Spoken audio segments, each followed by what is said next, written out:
Sejam bem-vindos! O Centro de Excelência inicia agora o seu programa O Ponto da Questão.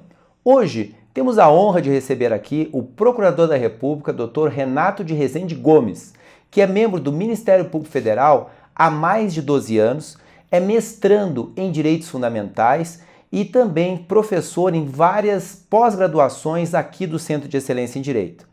Dr. Renato, seja bem-vindo. Muito obrigado. O tema de hoje é delação premiada. Temos assistido na imprensa diversas notícias sobre delação premiada.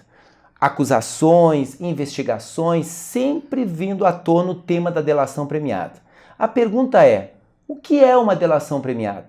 Para que ela serve? Ela pode ser utilizada sozinha para condenar criminalmente alguém?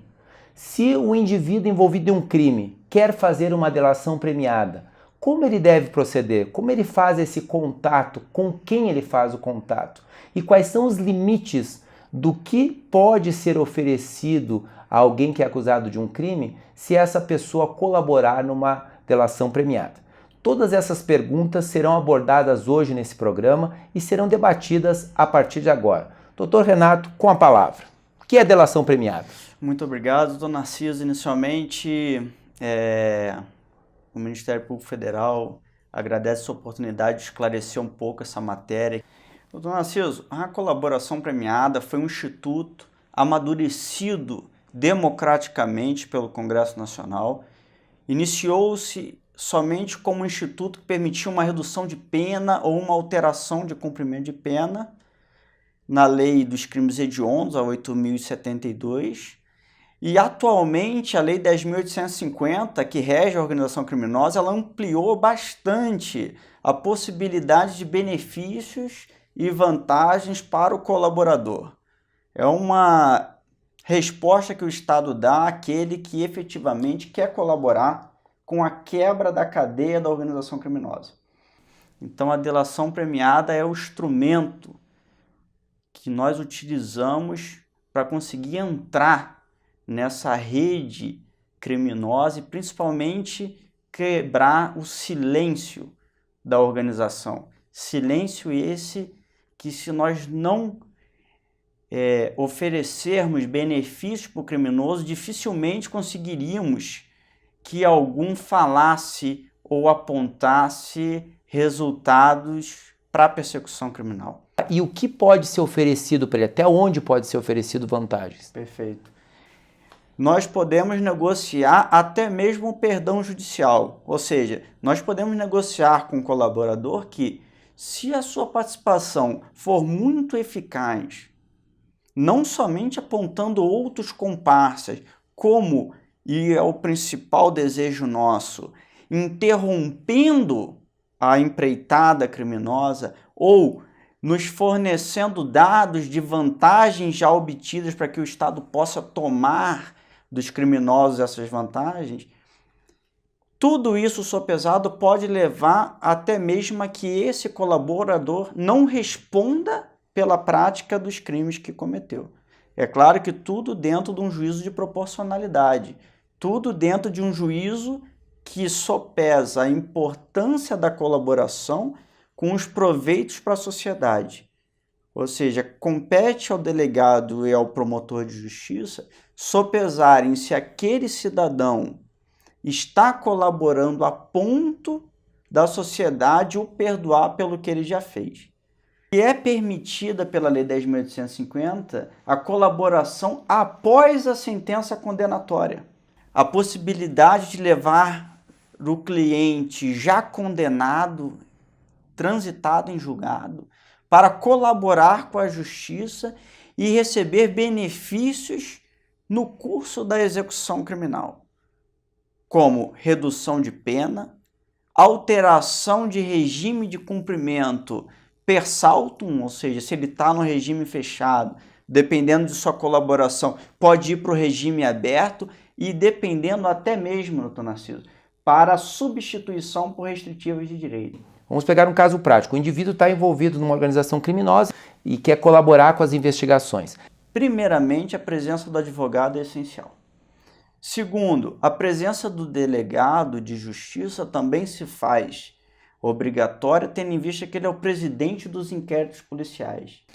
O promotor de justiça, por ser o titular da persecução criminal, evidentemente, é presença obrigatória nas delações premiadas.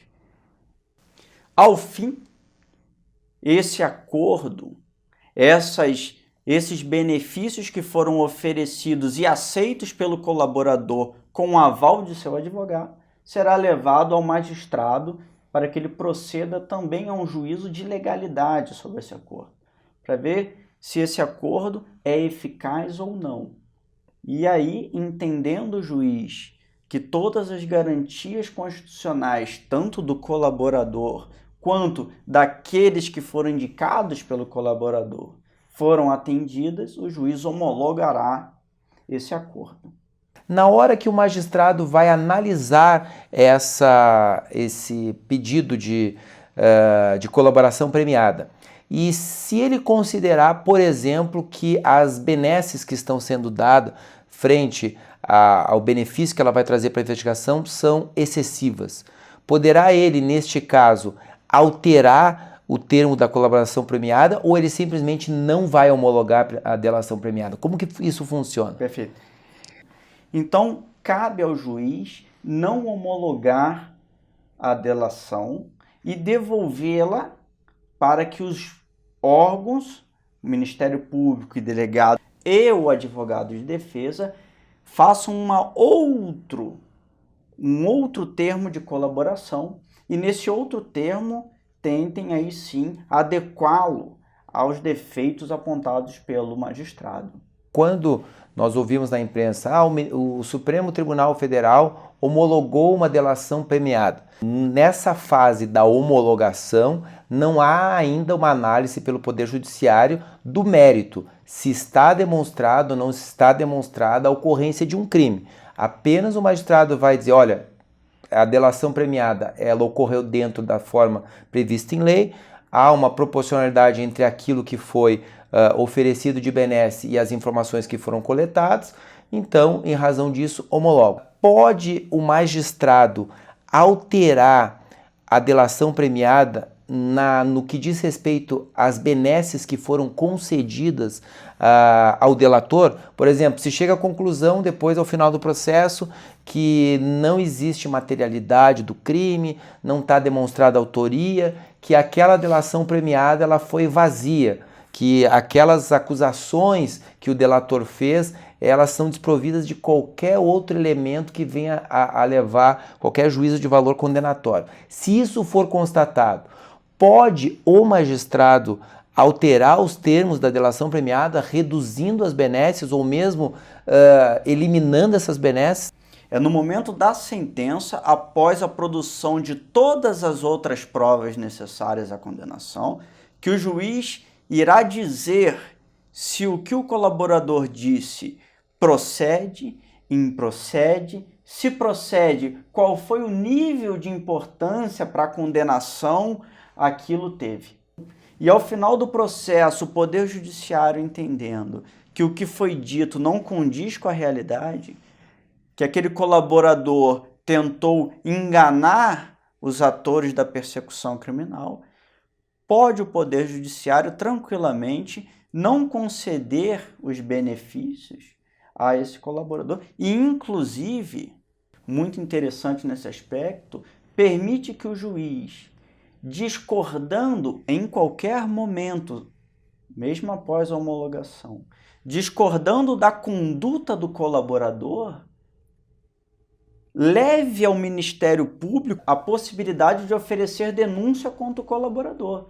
Pode-se condenar alguém com base exclusivamente em delações premiadas, sem que haja no processo outros elementos que confirmem essas delações? É absolutamente vedado a condenação com base não só na colaboração premiada, como em qualquer prova unilateralmente produzida. E lembremos que a colaboração premiada, em seu primeiro momento de elaboração, não conta com a participação do Poder Judiciário.